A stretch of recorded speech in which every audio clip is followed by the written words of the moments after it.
if you just tell us, this is the first time we're seeing you after more than 48 hours. Sorry for, that particular scenario. And we saw you in the morning wishing Kenyans a happy, Shujaa Day through your ex-official account. We saw you also wishing Kenyans a happy Shujaa Day during through your official X account.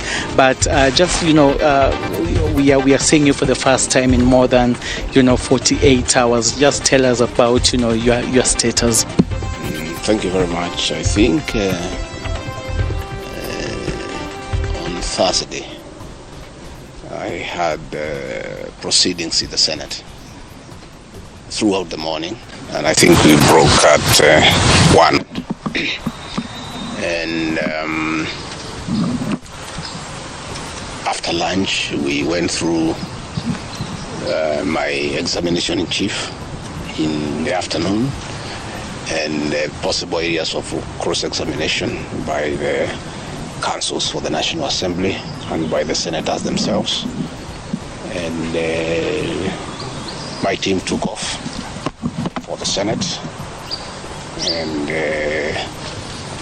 I went through my office to pick my notes. And when I was going to the office is when suddenly I developed very, very intense pain in the chest. And I sat down, and the pain continued. And it was very intense and very sharp. And I did call my doctor, Dr. GACHAGUA, of this hospital, who has been my doctor for the last 20 years. And I described him in brief how I was feeling. He asked me about the intensity of the pain, and I told him it was very, very, very intense. And as we were speaking, I started having shortness of breath. And Dr. GACHAGUA instructed me to drop everything I was doing and get here to Karen as quickly as possible. He told me what I had described is not a good thing, and I should come here.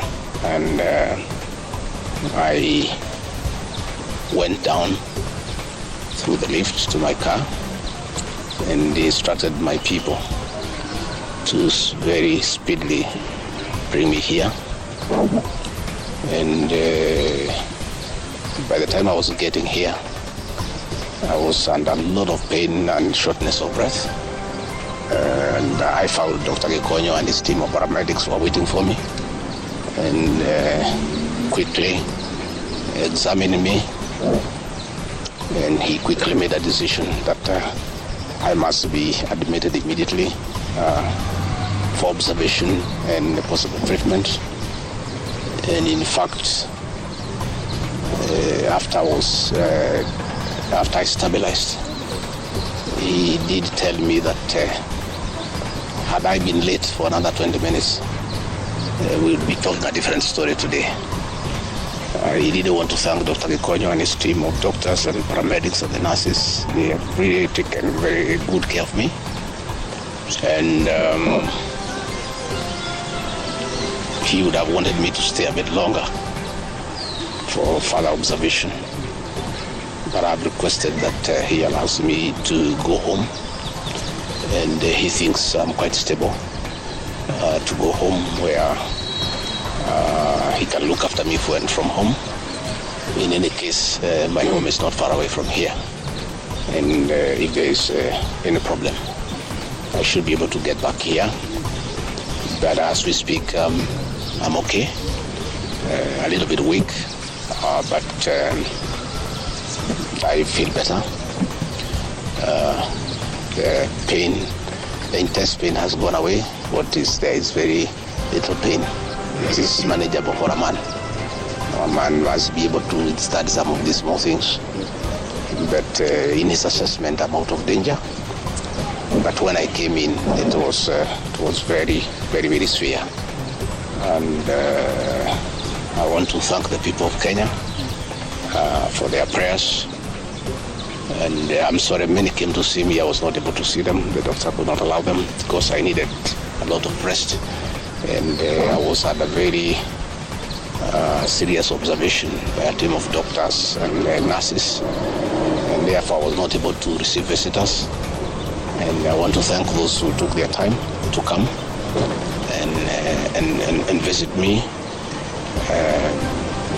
Millions of Kenyans who have been praying for me for my quick recovery. I really want to thank them and to say that I will remain forever indebted to them for their concern, for their love, and for wishing me quick recovery.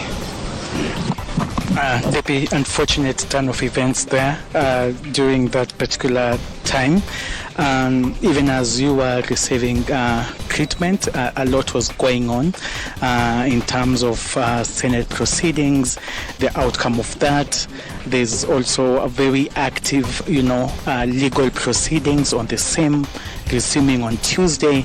In the wake of all this, even as the doctor has recommended that, you have a sufficient rest, at home, but maybe just tell us, will we be seeing you active? Will you respond to all these issues that are going? We're talking about a parliamentary outcome, also talking about a legal process which is so intense that has even involved a 3-judge bench.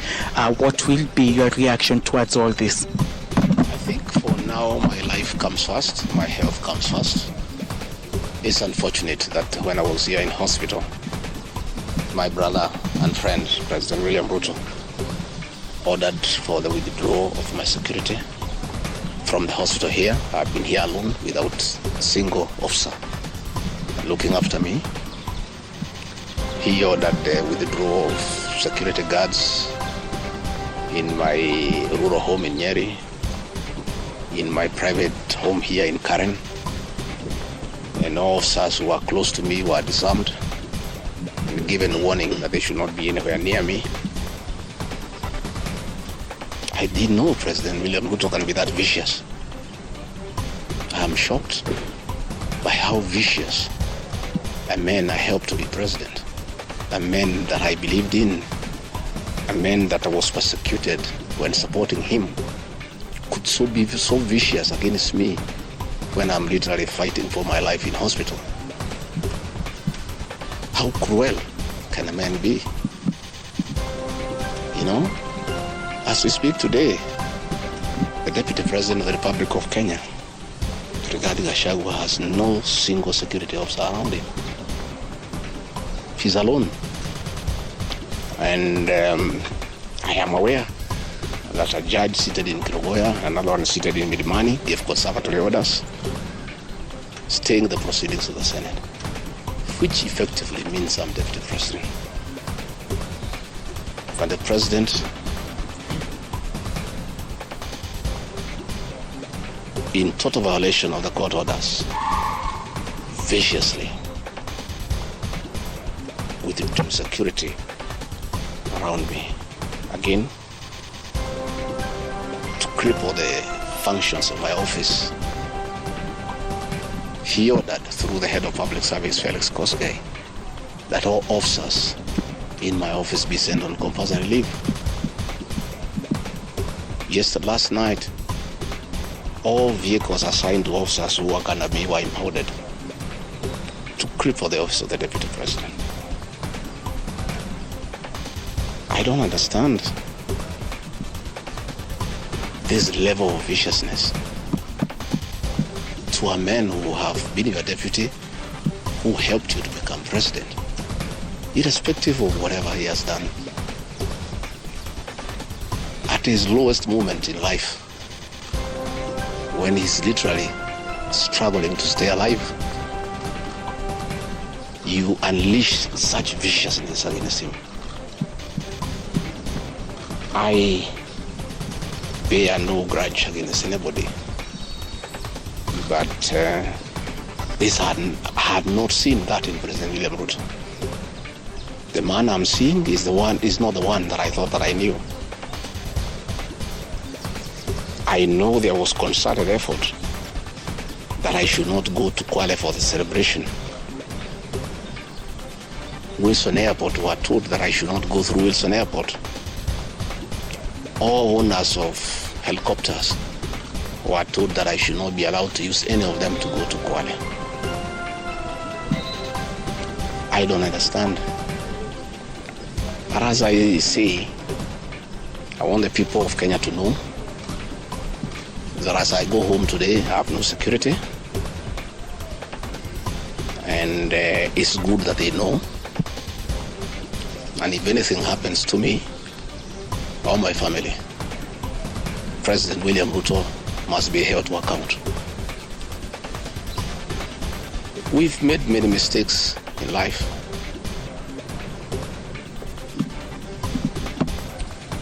And we keep on learning. I trusted President William Ruto. The people of the region where I come from, the Mount Kenya region, trusted him. In fact, as we were preparing to go to office, nobody else trusted him. Musalia Mudavadi demanded that they must sign an MOU with him, which they did. Moses Wetangula demanded that they must sign an MOU with him, which they did. Amason Kingi demanded the same. Alfred Mutua, everybody else. I'm the only man who trusted him. Verbally, because we are Christians. We used to go to church together. And as a Christian, I believed a fellow Christian that he would never betray me or my people. For the last 1 year, it's been very difficult for me. But I'm a very persevering man, very enduring. And what happened on Thursday is a culmination of continuous persecution and stress for a year. And when I look at it, probably it is history repeating itself. That President William Ruto wanted to take me the route President Daniel Arap Moi took Kenneth Matiba. He pushed Matiba up to getting a stroke and eventually dying. When I look to what the president is doing to me, especially now when I'm in hospital, crippling me, treating me like an animal, I think he wanted to take me the Matiba route. But God is gracious. It didn't happen that way. I hear many of his people are calling here asking whether I'm dead, whether I'll survive, whether I'll recover. They were celebrating. It's the most unfortunate thing that has ever happened in this country. That you can be so vicious to a man who helped you to be president. And the crime of this man, telling you the truth. Don't evict people without compensation, Mr. President. Mr. President, don't overtax people. You are killing them, you are killing their businesses. Don't force a housing program on people. If people do not own these houses, don't force them. My only problem with the president is just being truthful, because nobody else can tell him. The framers of the 2010 Constitution wanted a deputy president who is elected as a buffer who can stand for the people. The charity we are being treated for, too, is get rid of an elected deputy president and appoint a control freak. A fellow you appoint who cannot ask a question, who cannot say anything. And I'm sure if they succeed, he'll be asked to sign an undated resignation letter so that in case he starts asking questions, he can just be told to resign. But the framers of the 2010 Constitution were very clear in their mind why they wanted a deputy president who is elected. I'm the only man in the cabinet and in the whole government who can stand up to President William Ruto and tell him, hey brother, this is not right. This Adani thing is not good for the country. There's too much corruption, Mr. President. This housing thing is being forced down on the people of Kenya. And they don't like it. Please don't force it down on them. You know, situations where medical equipment that was being supplied by Kenyans to the Ministry of Health now has been given to one single Asian I said, Mr. President, this is not right. We are killing our business people. So as we speak, I say that my lawyers are in court. We have faith in our judiciary. And I requested that according to the rules of natural justice, I be accorded an opportunity to be heard in the Senate. You remember I presented myself to the National Assembly and defended myself. In the Senate, I was there day one.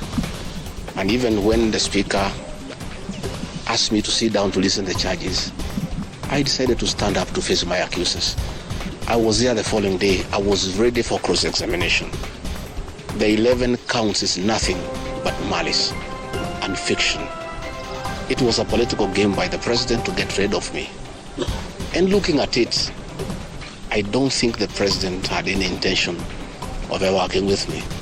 I think he just needed me to help him win the election because of my mobilization capacity and the faith the Mount Kenya region has in me.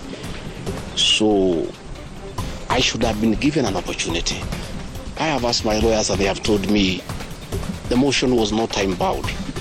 What is time-bound is a select committee that should work for 10 days and then report to plenary.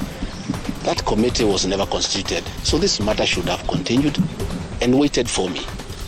I was ready for cross-examination so that I answer those 11 counts one by one, and I'm sure had I been given that opportunity, I would have persuaded the senators otherwise. I was not given that opportunity.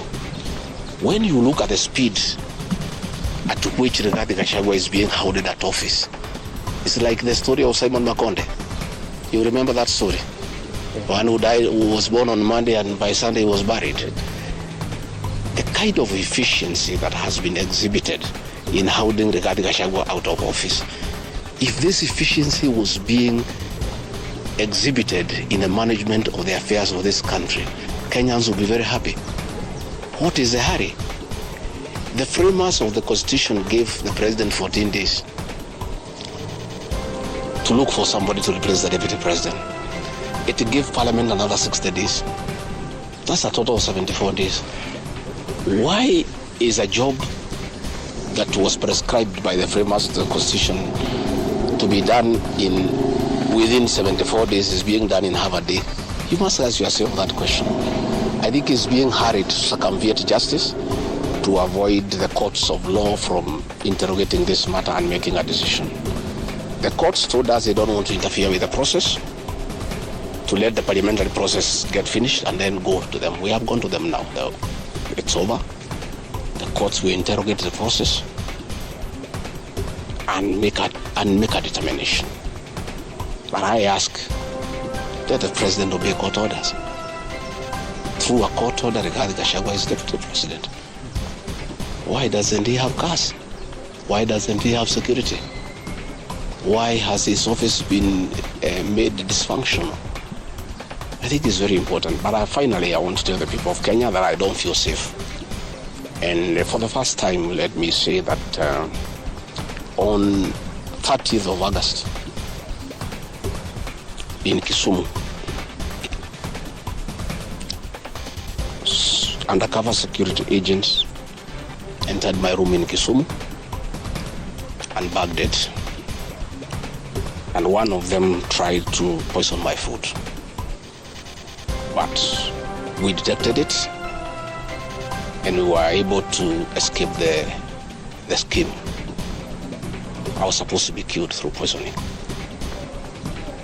On 3rd of September, in Nyeri, another team from the National Intelligence Service came to Nyeri and tried to poison food that was meant for me and Kikuyu Council of Elders. I did report this matter to the National Intelligence Service, and the officers who were assigned to my office, I asked them to leave because I felt I was not safe. After the 2 attempts to assassinate me through food poisoning failed, it is when this impeachment motion was hatched. When my security was withdrawn here, officers from the National Intelligence Service have been hovering in every room, in every compound here, to an extent that I had to call my wife and my children to come and stay in my room, just in case they get entry to my room or compromise the people who are treating me.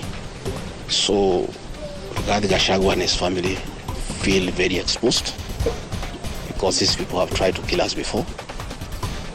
They have now tried to get us out of office. So I asked President William Ruto, my brother, I helped you to be president. Leave me alone. Leave my children alone. Do whatever you want, but let me live. Let me look after my children. You can do whatever you want with the country, but allow me to live. Because so cruel and vicious against us. We are simple people. We are a very small family. Let us be. Do whatever you want, but please, Mr. President, I beg you, don't kill us. Don't kill my children. You have caused me enough pain for the last 1 year.